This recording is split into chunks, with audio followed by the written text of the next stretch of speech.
سلامونه ملګرو، څنګه یاست؟ خدای دې وکړي چې روغ او جوړ به یاست. نننۍ ویډیو کې به زه تاسو ته د موبایل 3 مهم سټینګونه درښیم. که څه هم دا سټینګونه اسانه دي خو د ډېرو کسانو به زده هم وي. خو دا ویډیو ما د هغو کسانو لپاره جوړه کړې چې تر اوسه ورته نه وي معلوم، ځکه ډېرو کسانو د دې باره کې له موږ څخه غوښتنه کړې وه. خو زه له دې نه مخکې یو کوچنۍ غوندې هیله درڅخه کوم، هغه دا چې کوم تر اوسه زموږ چینل نه وي سبسکرایب کړی، زموږ چینل درسره سبسکرایب کړئ او ورسره څنګه د ګنټې په نشان هم کلیک درسره وکړئ تر څو زموږ هره نوې ویډیو تاسو ته پر وخت ورسیږي. نو راځو ویډیو پیلوو. نو لومړی سټینګ دا زموږ د موبایل څنګه کولی شو په خپل موبایل کې اپلیکیشن یې پټې کړو. مثلا د تاسو موبایل کې که چیرې مهمې اپلیکیشن یې تاسې ډاونلوډ کړي او تاسې په خپل موبایل کې ښکاره نه کړئ، غواړئ چې پټ یې کړئ او څوک یې ونه ویني. نو د دې لپاره به راسئ د موبایل هوم سکرین ته، د هوم سکرین باندې به ګوته دغه رقم ونیسئ او دلته به هوم سکرین سټینګ باندې کلیک وکړئ. کله چې دې باندې کلیک وکړو او لاندې به راسئ هایډ اپس باندې به کلیک وکړئ او دلته چې تاسو کومې اپلیکیشن یې ډاونلوډ کړي او تاسو غواړئ چې پټ یې کړئ او څوک یې ونه ویني، نو په دې باندې یوازې ټیکمار علامه کش کړئ. دغسې ټیکمار علامه پرې کش کړئ. زه په یوټیوب او ده باندې ټیکمار علامه کش کوم او دلته اپلای بټن ووهئ. کله چې مې اپلای بټن وواهه نو ستاسو اپلیکیشن چې کومې مې ټیکمار کړي دي هغه به پټې شي. اوس زه موږ ګورو یو کوم اپلیکیشن چې موږ ټیکمار علامه پرې کش کړه هغه اپلیکیشن یې به اوس دلته نه راوړي او پټې به شي، چاته به نه ښکارېږي. دغه رقم یې اوس موږ بېرته څه رقم راښکاره کولی شو، ولاړ به شو د موبایل هوم سکرین ته او دلته به ګوته دای پرې ونیسو او دلته به هوم سکرین سټینګ باندې کلیک وکړو. لاندې به راسو هایډ اپس باندې به کلیک وکړو. هغه کومې اپلیکیشن چې موږ پرې کړې وي یوازې به د هغو چې ټیکمار علامه ایسته کړو. کله چې مې ټیکمار علامه ځینې ایسته کړه نو د اپلای بټن باندې کلیک وکړئ او زموږ اپلیکیشن چې کومې پرې کړې وي هغه به بېرته راښکاره شي. اوس موږ بېرته زه ګورئ دغه د زموږ اپلیکیشن یې بېرته راغلی دي. نو تاسې په دې رقم سره په خپل موبایل کې اپلیکیشن یې پټولی شئ. نو اوس راځو د موبایل دویم سټینګ ته. نو دوهم سټینګ زموږ دا چې موږ څنګه کولی شو د خپل موبایل فولډرو کې شیان پټ کړو. مثلا زموږ مهمه ډیټا یا عکسونه یا ویډیوګانې موږ یې د خپل موبایلو فولډرو کې څنګه پټولی شو بغیر له کوم اپلیکیشن څخه.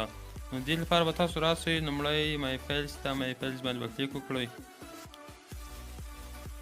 او راځو انټرنل سټوریج ته دې باندې کلیک کوو.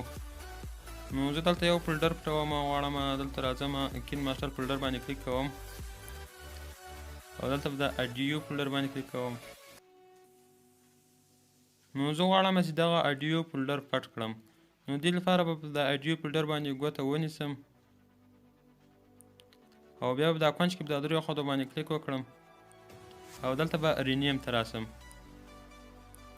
او دلته به د اثر کې یوازې ډاټ ورسره اضافه کوو، یوازې دغه یو ټکی ورسره اضافه کوو او بیا رینیم باندې کلیک کوو.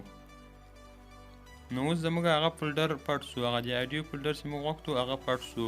نو په دې رقم سره تاسو د خپل موبایل فولډرو کې بغیر له کوم اپلیکیشن څخه شیان پټولی شئ. اوس به هېچ چا ته هم نه معلومېږي چې تاسو په خپل موبایل کې شیان پټ کړي دي که نه.